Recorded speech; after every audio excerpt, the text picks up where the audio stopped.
Hey guys, so today we're going to be talking about Depop. I know you guys have so many questions about how it works, how to sell, and today we're going to break it down. Depop is an amazing app for people to just resell their items. This video is not sponsored. I just personally like Depop. I've been a reseller for about 2 years. I'm going to give you my best tips while actually posting an item with you, how I even take my pictures, the posting process, how to increase your sales. The layout looks like Instagram, so it's really easy to maneuver around. I mean, it's pretty self-explanatory.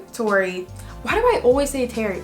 Anyways, it's pretty self-explanatory when you actually get on there. But I will say that a lot of the people that shop on Depop are like young adults. They like to shop for vintage items, especially like trendy items. I feel like the most popular thing right now is like the 90s to Y2K time span. I do sell items all the way from the 70s to the early 2000s. I'm not saying that there's not people willing to buy, you know, what you want to sell if it's not in that genre, but I feel like that's definitely what a lot of the people are looking for on this app at the moment, at least. Just make sure that this is the right place for you. There are so many resale apps and they're all good for different reasons.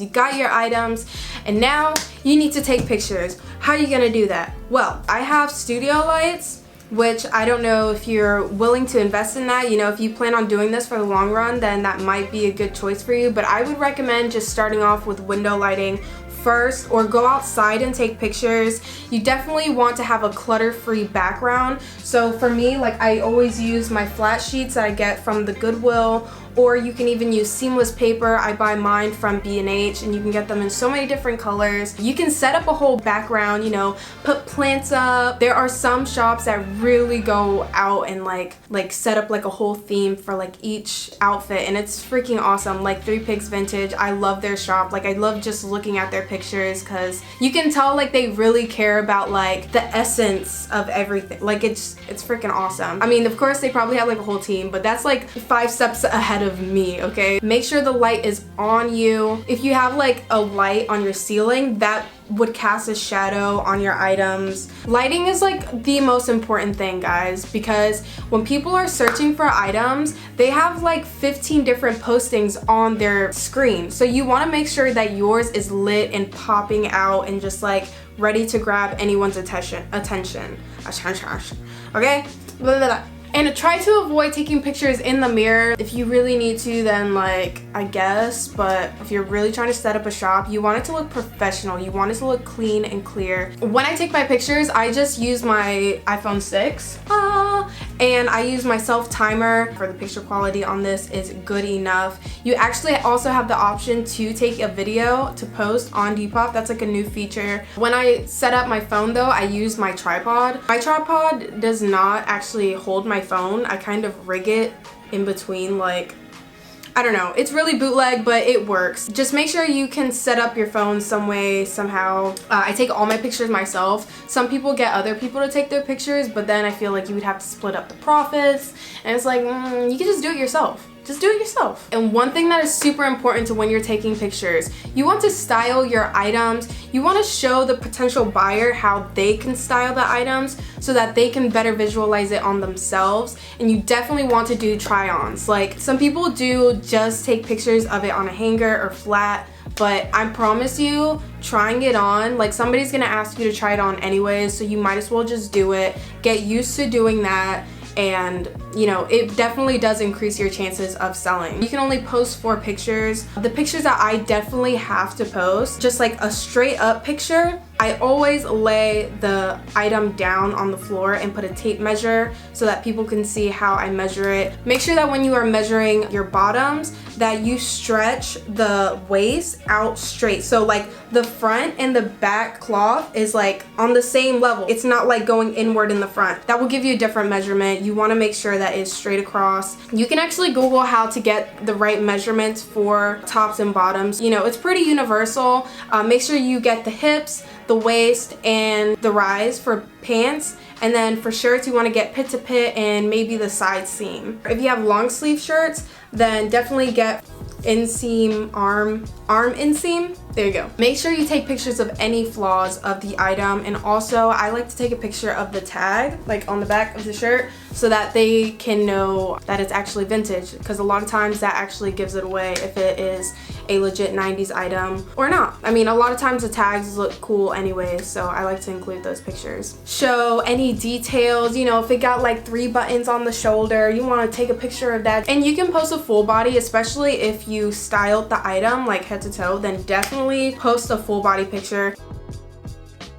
Okay, now that you took your pictures, now it's time to post. And this is probably the most important part of the whole process of Depopping.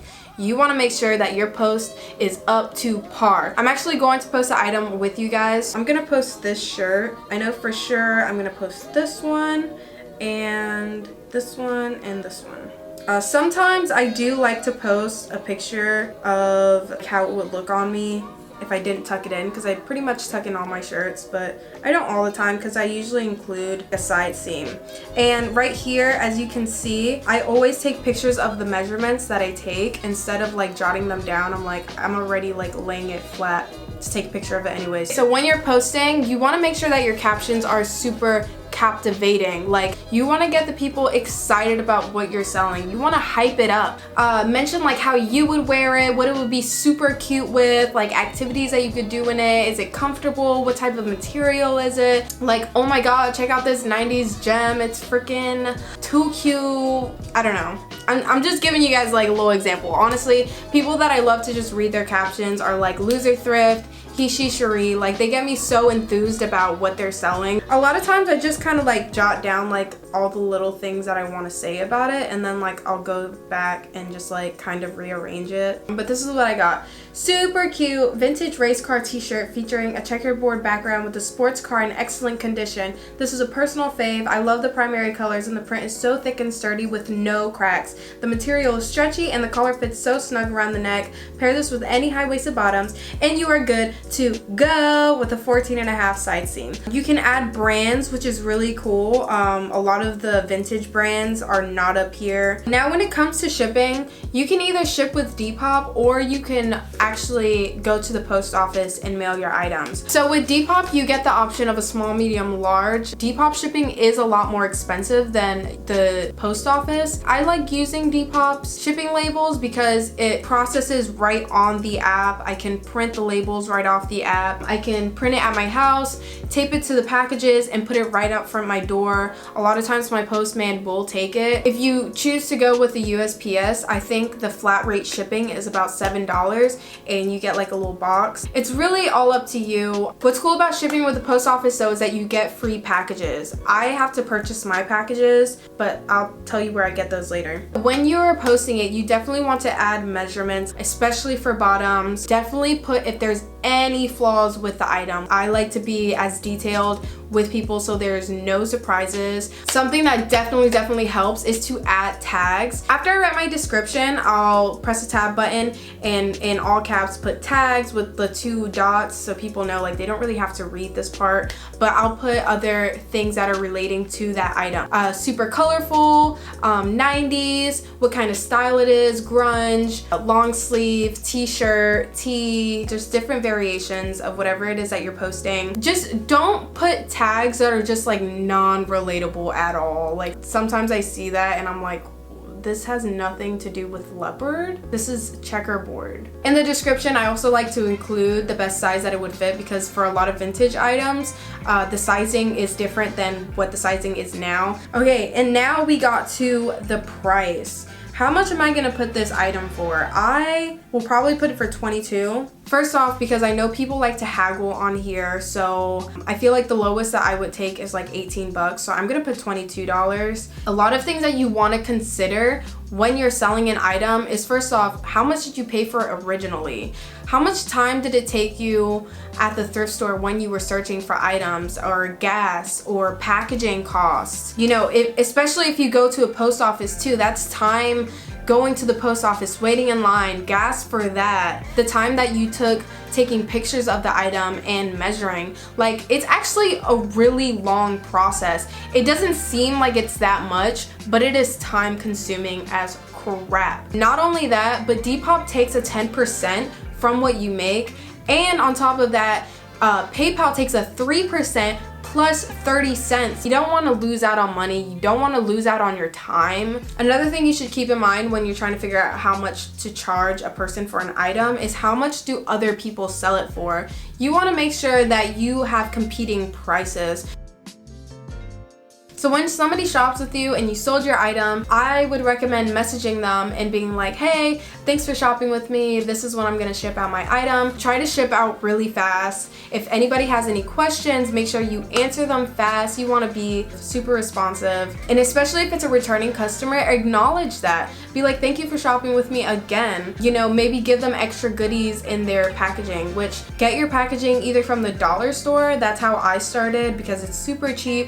Or you can go on eBay. I get really cute packaging. This is the packaging that I'm using now. It's just like really cute rainbow butterflies. But yeah, they're about $12 to $13 and you get about 100 of them. It actually is about the same price at the Dollar Tree if you do the math. I like to include candy with every purchase or stickers. Once the item has been already scanned by the post office, just feel free to leave feedback. I personally, since I have so many orders, I don't message each person as soon as they purchase from me. I just try and ship out really fast, and then when I leave them feedback, that's when I'll say thank you for shopping with me, your item is now on the way. And I always put, you know, if they post any pictures with the item on Instagram, then to feel free to tag me. I would love to see how they style it. What's really important is that your bio is up to date. So like on mine, it says, welcome, I sell vintage 70s to thousands clothing, bundle and save, USA only, no swaps, and keep an updated address when you shop. Add what you're gonna be selling, where you ship. So I only ship in the USA. How fast is your shipping? Like some people put shipping within 3 to 5 days. Do you do returns? I don't really do returns unless it was on my end that something was wrong. A swap is when somebody has an item that you like and you have an item that they like and you guys just literally mail it to each other. Bundles. So bundles are when people are gonna buy multiple items from you, so you give them like a 10% discount or you give them a discount on the shipping or something. Holds. Okay, so a hold is when somebody wants to purchase an item but they can't purchase until like 2 days from now. Some people do holds, but they require that you give like a down payment, and if they don't purchase at that time, then they don't get their down payment back. If you do holds, probably do like a 48-hour kind of thing. Put a limit on your holds, basically.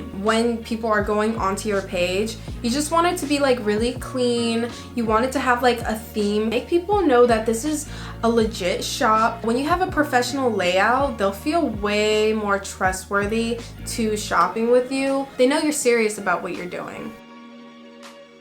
Your Depop is all set up, you have your pictures up there, your bio is up to par, and now you just want to increase your sales. How can you do that? One thing that I see a lot of people do is just hype up when they're about to make a drop on Depop. Like they will go on Instagram, show little sneak peeks of what they're going to be posting, which is really cool. You definitely want to promote your Depop on social media so that you can just, you know, grab attention everywhere. What's cool about Depop is that it also works like social media to a point where your shop will get around and it's easy for people to find you on there. So definitely hype up when you're about to drop a collection on Depop. You see how I have like a bunch of pictures mixed in with my sold items, and if I just want to bring them to the top, not only will it bring it to the top, but if I have something tagged, for instance, long calf length shirt, if somebody searched that on Depop, it's all the way at the bottom of the search right now. But if I just do this, I just press edit and then I press the top arrow, not only will it update it, it'll say it's posted now, but it'll also bring that item back to the top of that search. It doesn't take that long. I just do that really quick. I do it to all my items. A lot of times I'll go back through if an item has been posted for a long time. I'll see what tags I can add to it to make sure that it gets a little bit more exposure. Make sure you take notes on what you've sold fast and the items that are like lingering. Definitely take notes on how other Depoppers run their shop, how much they sell their items for, or what they even sell. Just take little mental notes. You know, you don't have to go all crazy and make a graph and shit, but it would definitely help you to, you know, being able to provide what the people want, because you want to sell.